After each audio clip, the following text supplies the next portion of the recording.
तुमच्या कामाची बातमी. पंतप्रधान मोदींनी 1 वर्ष सोनं खरेदी करू नका असं आवाहन केलं आहे. त्यांचं हे वक्तव्य सध्या खूप चर्चेत आहे. आपण सोशल मीडियावरती अनेक अशा रील्स पाहतोय जिथे एकीकडे लोक म्हणतात की आम्ही का खरेदी करायचं नाही, तर दुसरीकडे आम्ही आधी खरेदी करत नव्हतो असं म्हटलं जात आहे. पण खरंच भारतीयांनी वर्षभर सोनं खरेदी थांबवलं तर नेमकं काय घडू शकतं? भारतात सोनं म्हणजे केवळ दागिना नाही, तर गुंतवणूक, परंपरा आणि भावनाचं प्रतीक मानलं जातं.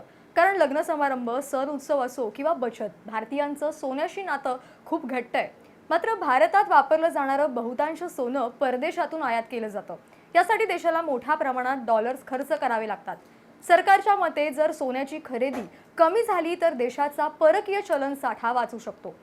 भारत हा जगातील सर्वात मोठ्या सोन्याच्या ग्राहक देशांपैकी एक मानला जातो. आपल्या देशात अंदाजे 600 ते 800 टन सोन्याची मागणी असते. आता प्रश्न असा, जर भारतीयांनी खरंच वर्षभर सोनं खरेदी बंद केली तर काय होईल?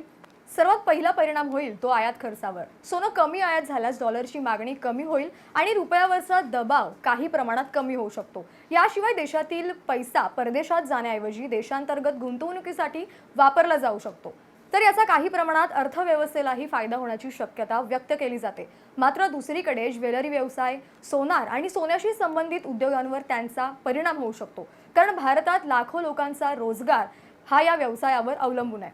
तर खरंच सोनं खरेदी कमी केल्याने देशाचा फायदा होईल का? यावर तुमचं मत काय आहे आम्हाला कमेंट करून नक्की सांगा. आणि हा व्हिडिओ त्या लोकांपर्यंत नक्की पोहोचवा जे ह्या मागचं रिझन विचारतात. मोदींनी आवाहन केलेलं मागचं रिझन विचारतात की नेमकं काय कारण असेल जिथे 1 वर्षभर सोनं खरेदी करणं थांबवणं सांगितलंय. तसंच अशाच नवनवीन अपडेट्ससाठी माय महानगर लाईव्ह आणि ओनली मानेलीला सबस्क्राईब करायला विसरू नका.